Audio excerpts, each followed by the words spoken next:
ஹalleluya! நம் ஆண்டவராகிய இயேசுவின் நாமத்தில் உங்களுக்கு வாழ்த்துக்கள். Good morning. பொழுது விடிஞ்சிருச்சுல? இயேசு ஆண்டவருடைய வார்த்தையை தியானிப்போம் வாங்க. பரிசுத்தரே, உமக்கு நன்றி ஆண்டவரே, இன்னொரு நாள் எங்க வாழ்க்கையில கொடுத்திருக்கிறீங்க. உம் சமூகத்தில் காத்திருந்து உம் வார்த்தையை கேட்கும்படி, உம்முடைய வசனத்தை நாளெல்லாம் தியானிக்கும்படிக்கு, எங்கள் வாழ்நாள் எல்லாம் உம்மையே பின்பற்றி உம்முடைய ராஜ்ய வாரிசுகள் ஆகும்படிக்கு, எங்கள் ஒவ்வொருவருக்கும் உதவி செய்யும்படிக்கு கிறிஸ்துவின் நாமத்தில் ஜெபிக்கிறோம் நல்ல பிதாவே, ஆமென். தேவனுக்கு ஸ்தோத்திரம். நல்லா இருக்கிறீங்களா? நிம்மதியாக தூங்குனீங்களா? அநேக முறை நமக்கு தெரியாமலேயே திடீரென்று சோர்ந்து விடுவோம்.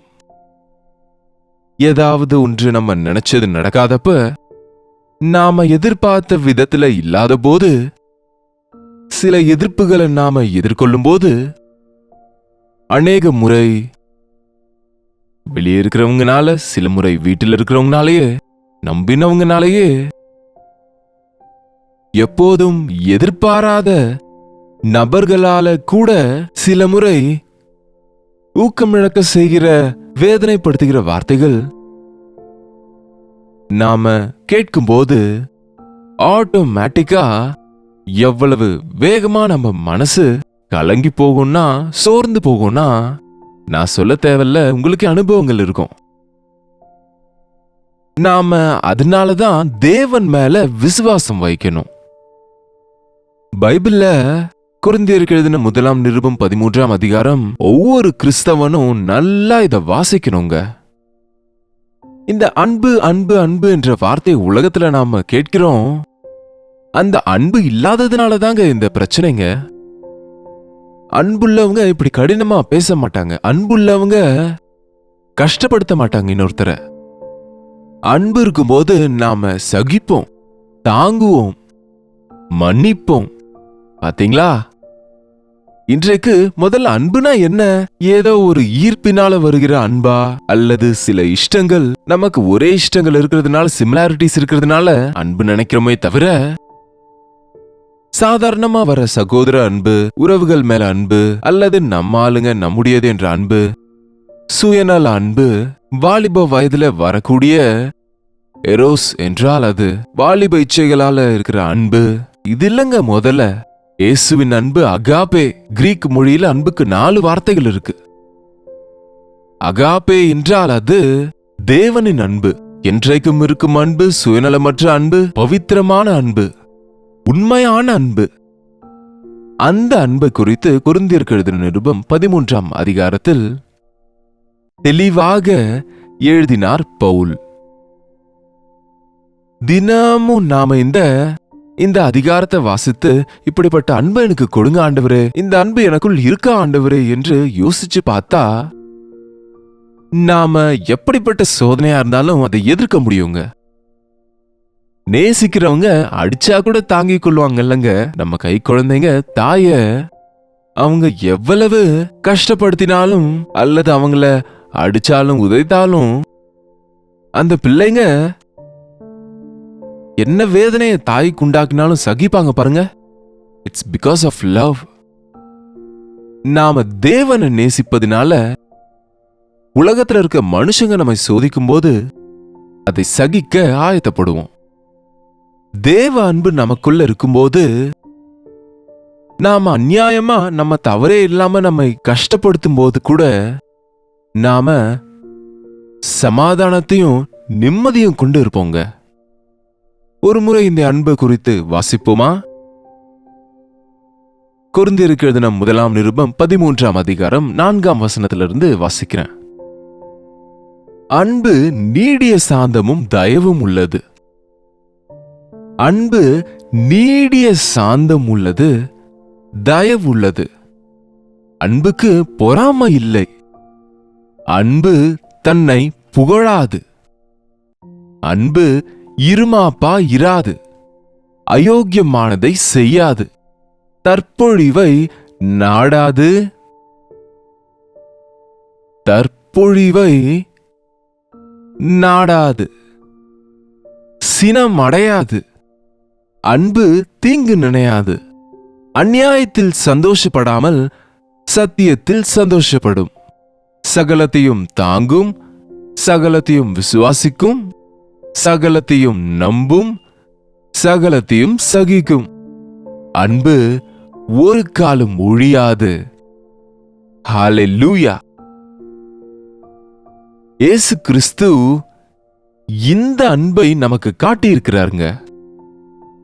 இயேசு ஆண்டவரின் அன்பு அப்படியே இங்க எப்படி இருக்கோ அதே அன்பை நமக்கு காட்டினாருங்க. அவர் நீடிய சாந்தம் உள்ளவர். அன்பு நீடிய காலம் அது சாந்தத்தோடு சகிக்கும். ஒரு முறை, 2 முறை, 4 முறை, 10 முறை, 40 முறை, எத்தனை முறைன்னு கேட்பீங்க பாருங்க. அப்படி இல்லைங்க. சகிக்கிற மனதை நாம கொண்டிருக்கும் போது சூழ்நிலைக்கு நம்ம சோர்ந்து போக மாட்டோம். தயவு காண்பிக்கும். பாருங்க, துஷ்டரையும் துன்மார்க்கரையும் கூட பாவிகளை தேடி ரட்சிக்க வந்தேன் என்ற ஆண்டவர் எப்படிப்பட்ட துரோகியை மன்னிக்கவும் அவர் எப்பவுமே ஆயத்தமாக இருக்கிறார். தயவு காட்ட ஆயத்தமாக இருக்கிறார். நம்ம வாழ்க்கையில தயவு என்னும் குணம் இருக்கும்போது நாம திருப்தியாக இருக்க முடியுங்க. தயவு காட்டினா நம்ம தயவை பெற்றுக்கொள்ளுவோம். It's like give and take. நம்ம கடினமா இருந்தா நம்ம விஷயத்திலையும் கடினமாக தான் நடந்து கொள்ளப்படும். அன்பு எதுவானாலும் மற்றவங்களுக்கு கொடுக்கணுங்கிற ஆசை, மற்றவங்க மேல அந்த தயவு, இரக்கம், கருணை உடையதாக இருக்கும். அன்புக்கு பொறாமை இல்லை. அன்பிலே பொறாமை இல்லை. நமக்குள்ள இருக்கிற பிரச்சனைகளுக்கு 99% காரணம் நாம தாங்க. சிலருக்கு ஒவ்வொரு விஷயத்தையும் மற்றவங்களோடு ஒப்பிட்டு அவங்களுக்கு தெரியாமலே அவங்க இதயத்துல பொறாமைக்கு இடம் கொடுப்பாங்க. பொறாமை, வன்கண், இங்கிலீஷ்ல ஜெலசி, என்வி. என்னங்க, அன்றைக்கு பழைய ஏற்பாட்டுல சவுலை குறித்து எழுதப்பட்டிருக்கு பாருங்க. சவுல் தாவீதை காய்மகாரமாய் பார்த்தானாம். அப்படின்னா ஒரு மாதிரி கசப்பான ஒரு பார்வை. மற்றவங்க புகழப்படும் போது, பெருமைப்படும் போது, அல்லது மற்றவங்க நல்லா இருக்கும்போது அவங்க சந்தோஷத்துல சந்தோஷிக்கிறவங்க தேவனுடைய அன்பு கொண்டு இருக்கிறவங்க. மற்றவங்க வெற்றிய நம்ம தாங்க முடியாதவங்களா இருக்கும்போது நமக்குள்ள அன்பு இல்லைன்னு அர்த்தம். அந்த சகிக்க முடியாத தன்மை உங்களுக்கே தீமையாக முடியும். காயினே, உனக்கு எதுக்கு கோபம்? நீ நன்மை செய், உன் மனதை மாற்றிக்கோ, உன் தம்பியை கேளு. ஆனா கோபத்தை மனசுல வச்சுட்டு கடைசியில கொலைகாரன் ஆயிட்டார், சீர்கெட்டு அலைகிறவன் ஆயிட்டாருங்க. உங்களுக்கு யார் மேலேயாவது பொறாம இருக்கா? ஆண்டவர் நாமத்துல மன்னியுங்க. அந்த பொறாமை எடுத்து போடும்படி ஜெபிங்க. அன்பு தன்னை புகழாது. சும்மா டப்பா அடிப்பாங்க. நான் செஞ்சேன், இது நான் செஞ்சேன் அப்படி சொல்லுவது அன்பு இல்லைங்க. கொஞ்சம் செஞ்சுட்டு நிறைய சொல்லுவாங்க சிலர். ஆனா அன்பு மௌனமாதான் இருக்கும். அன்பு வார்த்தையில காணப்படாம இருக்கலாம், ஆனா கிரியையில வெளிப்படுங்க. அன்பு தன்னை புகழாது. அன்பு இருமாப்பா இராது. நான் செய்ய வேண்டியதை செய்தேன், இதை குறித்து எனக்கு என்ன பெருமை என்கிற தத்துவம் நமக்கு இருந்தா நம்ம டிசப்பாயிண்ட் ஆக மாட்டோம். இவ்வளவு செய்த இவங்களுக்கு நன்றி இல்லையே, என்ன இவ்வளவு செய்த இவங்க தேங்க்ஸ் கூட சொல்லலையே நினைக்கிற வரைக்கும் யாரு கஷ்டப்படுறாங்க? அவங்க நல்லா தான் இருக்கிறாங்க, அனுபவிச்சுட்டு இருக்கிறாங்க. நீங்க செய்துட்டு கூட உங்க மனசுல கலங்கி கொண்டு உங்க சமாதானத்தை கெடுத்துக் கொள்ளுகிறீங்க. செய்ய வேண்டியதெல்லாம் செய்துவிட்டு கை கட்டி கொண்டு அப்பிரயோஜனமான ஊழியக்காரர் செய்ய வேண்டிய கடமையை மாத்திரம் செய்தோம் என்று சொல்ல வேண்டிய நாம பெருமைப்பட எதுவும் இல்லைங்க. ஒரு தகப்பனா, தாயா, ஒரு குமாரனா, ஒரு கணவனா, ஒரு மனைவியா நீங்க செய்ய வேண்டியதை செய்றீங்க. அதுக்கு புகழ்ந்து கொள்ள வேண்டிய அவசியம் என்ன? இல்ல. உண்மையான அன்பு, கிறிஸ்துவின் அன்பு, அது இருமாப்பா இராது, அயோக்கியமானதை செய்யாது. பாருங்க, இன்றைக்கு கணவன் மனைவியிடையே மரியாதை இல்லை. நம்ம தேசத்துல, முக்கியமா இந்திய தேசத்து பெண்கள் கணவருக்கு மரியாதை கொடுப்பாங்க. அதற்காக மனைவியை அலட்சியப்படுத்த சொல்லி நான் சொல்லல. ஆனா அந்த கோபம் வரும்போது அந்த மரியாதையெல்லாம் எங்க போகணும்னு தெரியாது, வாய்க்கு வர்றத பேசிடுவாங்க. நீ எவ்வளவுன்னா நான் அவ்வளவு என்பது போல. பெற்றோரையே எதிர்க்கிற பிள்ளைங்களை பார்க்கிறோம். ஐயோ, என்னை பெற்ற தகப்பனாச்சே, அவருடைய வயது என்ன, வயதான முதியவராச்சே, இவரோடு நான் மரியாதையா பேசணுமே, மரியாதையா நடந்துக்கணுமே என்கிற பொது அறிவு கூட இல்லாதவங்கள அநேகர் இருக்கிறாங்க. உண்மையா கிறிஸ்துவின் அன்பினால உங்க இருதயம் நிறைந்திருந்தா மரியாதை இல்லாம இருக்க மாட்டீங்க, தற்பொழிவை நாட மாட்டீங்க. மனுஷன் எங்க பார்த்தானுங்க இன்றைக்கு செல்ஃபிஷ்னஸ், அதாவது சுயநலம். எனக்கு என்ன வரும், இந்த வேலை செஞ்சா எனக்கு என்ன கிடைக்கும், என்னங்க ஏதை செய்ய சொன்னாலும் கூட எனக்கு என்ன கொடுப்பீங்க, எனக்கு என்ன கமிஷன் கிடைக்கும் கேக்குறாங்க சிலர். சர்ச் வேலையை செய்யற விசுவாசிங்க கூட தேவனுக்காக செய்யறதுல கூட திரும்ப அதுல கமிஷன் வேணுமா? வீட்டுல இருக்கிற பிள்ளைங்க பெற்றோருக்கு ஏதாவது உதவி செஞ்சா எனக்கு என்ன கொடுப்ப என்பது போல பெர்சன்டேஜ் கேட்பது போல காணப்படுது பாருங்க. நான் எவ்வளவோ கடமைப்பட்டு இருக்கேன், நான் நன்றியோடு இருக்கணும் என்ற அறிவு அன்போடு நிறைந்தவனுக்கு இருக்குங்க. தன் சொந்த பிரயோஜனத்தை அல்ல, எனக்கு என்ன கிடைக்கும்னு அல்ல, என் வேலையினால தேவனுக்கு மகிமை உண்டாகுமா, பிறனுக்கு பிரயோஜனமா இருக்குமா என்று நினைக்கிறது அன்பு. சீக்கிரத்துல அது சினமடையாதுங்க.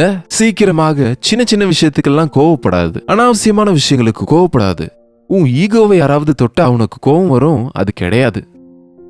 அன்பு இருக்கும்போது உன்னை என்ன வார்த்தைங்க சொன்னாலும் பிதாவை தாங்கள் செய்கிறது என்னதென்று அறியாது இருக்கிறார்களே என்கிற கிறிஸ்துவின் அன்பை கொண்டிருந்தா நீங்க மன்னிக்கிறவங்களா இருப்பீங்க.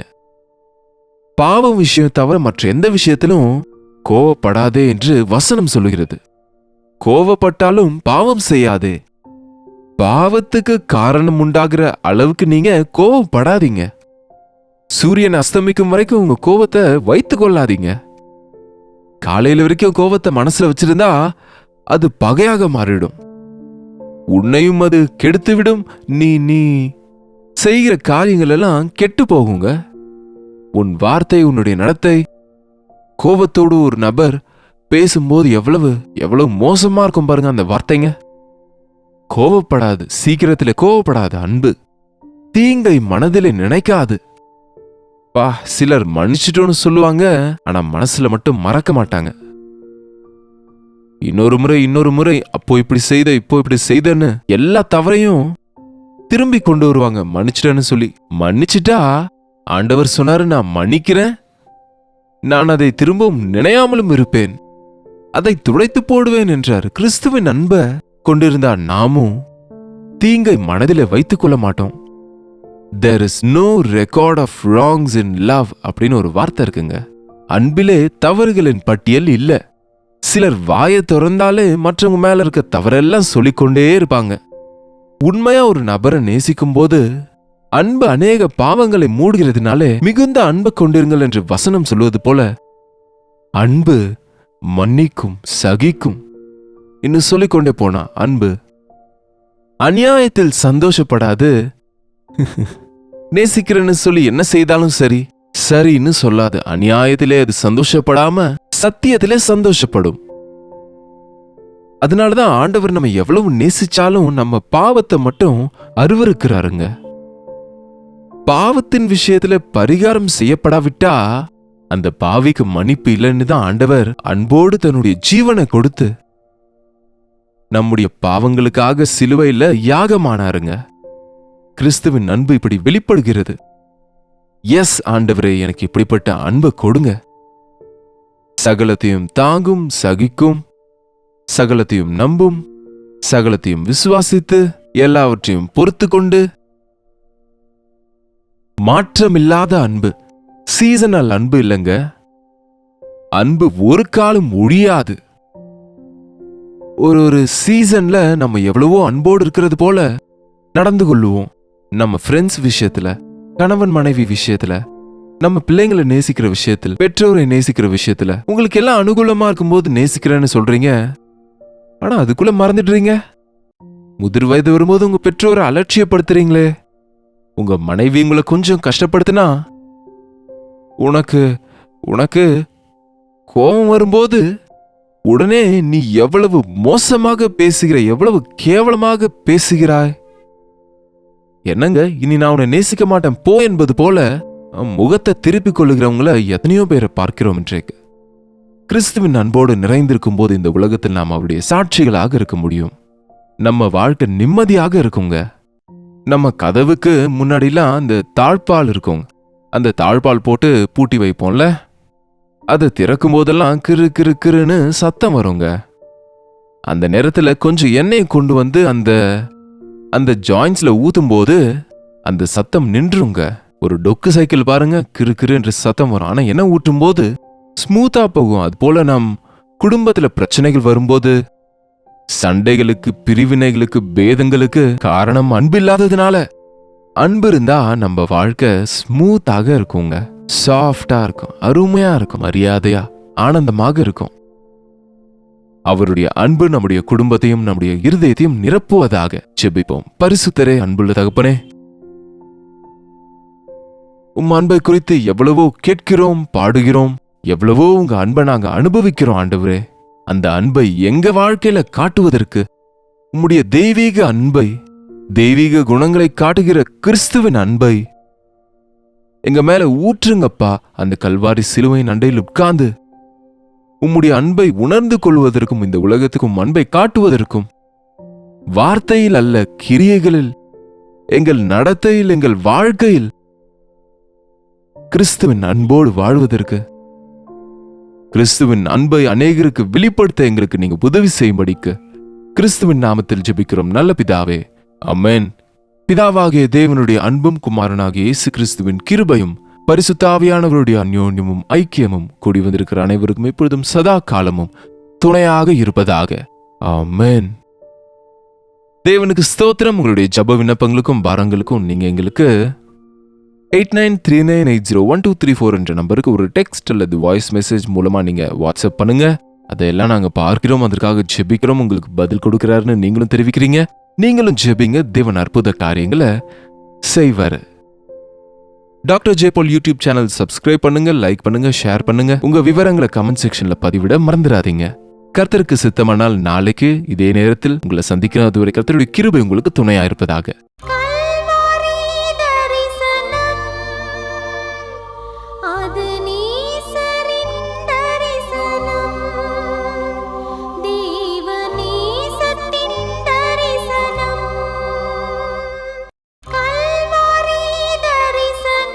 ஒவ்வொரு நாளும் உம் வசனம் தியானிப்பேன், ஒவ்வொரு காலையிலும் உம்மை சந்திப்பேன். ஒவ்வொரு நாளும் உம் வசனம் தியானிப்பேன், ஒவ்வொரு காலையிலும் உம்மை சந்திப்பேன். என்னோடு பேசும் தெய்வம் நீ, இன்றும் என்னோடு பேசிடும். உம் வார்த்தை ஜீவன் உள்ளது, இன்றே என் வாழ்வை மாற்றிடும். அனுதின தியானம்